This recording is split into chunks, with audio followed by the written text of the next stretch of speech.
The bridge of the Aurora's edge hummed with quiet efficiency as Lieutenant Mara Reyes monitored long-range sensor sweeps.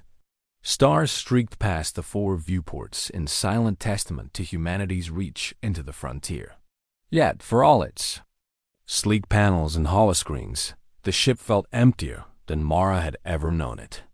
The crew, handpicked for their resilience and loyalty, had grown accustomed to patrols that yielded little more than cosmic radiation readings and the occasional merchant distress beacon. Until now, an alert tone pierced the low thrum of the engines. On her console, Mara watched a green-blue waveform spike across the readouts, an unfamiliar modulation pulsing with urgent rhythm. "Lieutenant, report." Tactical Officer Yuan's voice crackled from across the bridge.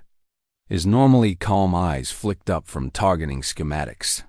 "It's a structured transmission," Mara answered, fingers dancing over the touch panel. "No known encryption. I've isolated an SOS signal origin coordinates outside, mapped." Space. Captain Theo Durant rose from his command chair, stepping toward the holoscreen. He peered at the scrolling data. "Show me." A moment later, the bridge lights dimmed as the main view screen flickered to life, rendering a 3-dimensional glyph, an elegant spiral of interlocking rings overlaid with streaming text and shifting hues. Beneath it, the faint echo of a voice resonated through the com speakers, an anguished chorus of tones. "SOS, our world dies. Grant us sanctuary, or we perish. Coordinates, Theta 44. Repeat Theta 44, please." Mara paused the replay. "It's in Galactic Basic, but with inflections I can't fully parse. Whoever they are, they're pleading." A ripple of emotion passed through the bridge crew. First contact protocols should have been a moment of triumph. Instead, a knot formed in Mara's stomach. Captain Durant exhaled. "Open a direct channel. Let's send our standard greeting." As the com link initiated, sensors at the starboard array flickered red. Yuan spun his chair. Captain Warfleet emerging from jump point Delta 9. 10 heavy cruisers. Transponders.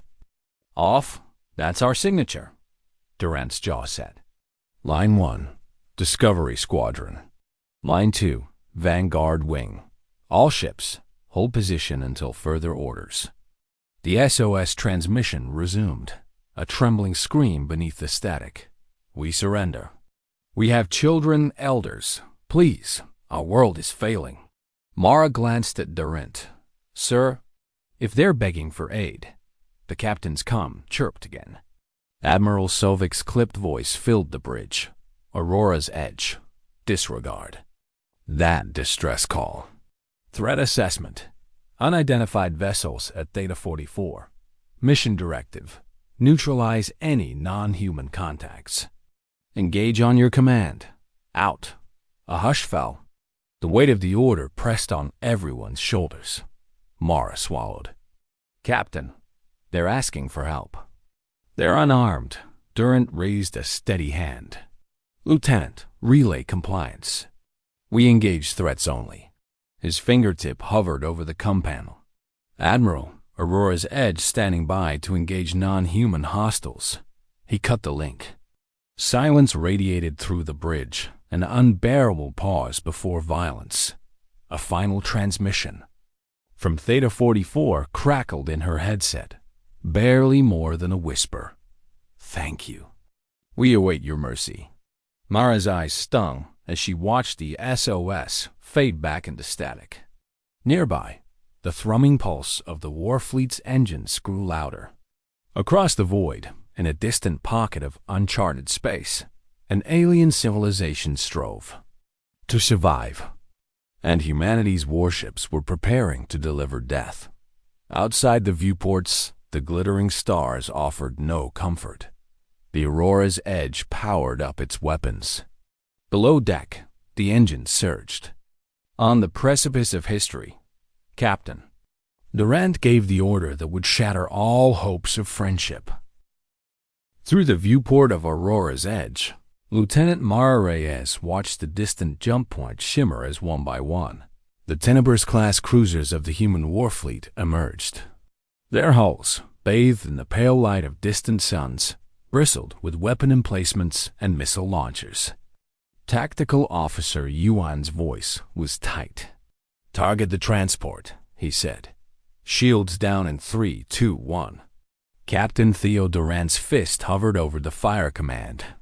Before he could give the order, plasma lances erupted from the lead cruiser Vigilance Wrath, hammering the crystalline hull of the alien vessel. A cascade of molten fragments tore free, trailing luminous dust as the SOS beacon flickered and died. Mara flinched. "Sir, they didn't return fire. It was defenseless." Durant's face was unreadable. It broadcasted coordinates. "In our sector, that's a threat." Below them, the war fleet fanned out, obliterating the shattered transport into drifting shards. On the comlink, static whispered the last of the alien plea. "Mercy." The bridge was silent save for the hum of cooling generators and the distant thrum of engines. Captain Durant exhaled deliberately. Scan for survivors. Seconds later, the sensors confirmed the worst. No life signatures aboard the transport, none on the nearby ice moon's surface. Beside the shuttle bay, Mara's shuttle loomed, its airlock ready. Durant's voice softened, just a fraction. "Mara, take your team down. Verify there truly is nothing left." She nodded, swallowing her anger as she headed to the bay. Her squad donned hard suits and loaded portable scanners. Morale was brittle. As they launched in the shuttle, the war fleet drifted overhead like a silent cemetery of steel. The ice moon's horizon rippled in the shuttle's viewports. Jagged spires of crystalline ice, half-buried alien ruins carved with graceful arches. A frozen Valhalla but empty. Mara's scanner pinned. Dozens of derelict vessels, all lifeless husks. "Condition confirmed," she radioed back. "No survivors." Yet as they spoke, the shuttle shuddered violently. The ice beneath them groaned, fissures racing across its surface. Outside, a deep rumble shook the sky. Mara gripped the console as massive ice monoliths sheared free, arcing upward and smashing into the fleet above. On board Vigilance Wrath, alarms blared. A destroyer buckled beneath a colossal shard, its bow cleaved in half.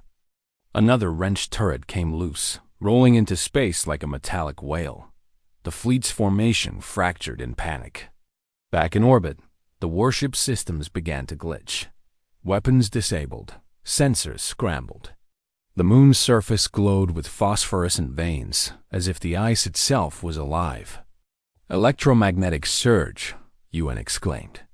"It's emanating from the moon." Captain Durant's jaw tightened. He reached for the comm.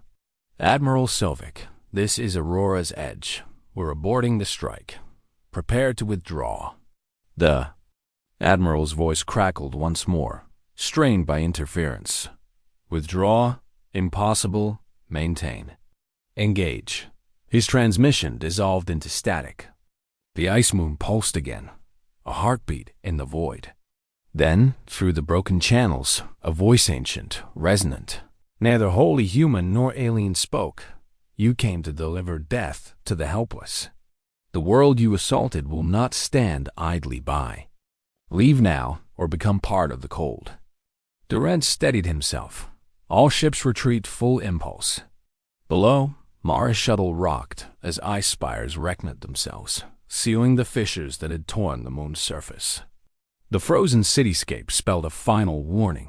This world would heal itself. As Aurora's Edge and the crippled war fleet limped away, Mara watched the moon recede into starlight, its silent defense echoing in her mind. They had answered an SOS with annihilation and paid a terrible price in humility. In the darkness, between suns, Captain Durant finally spoke. "We have much to answer for. Humanity's war may be far from won, but now we know what it costs." Mara closed her eyes, the dying beacon still ringing in her memories. Somewhere in the void, a civilization had begged for mercy, and found that only life itself would fight for it.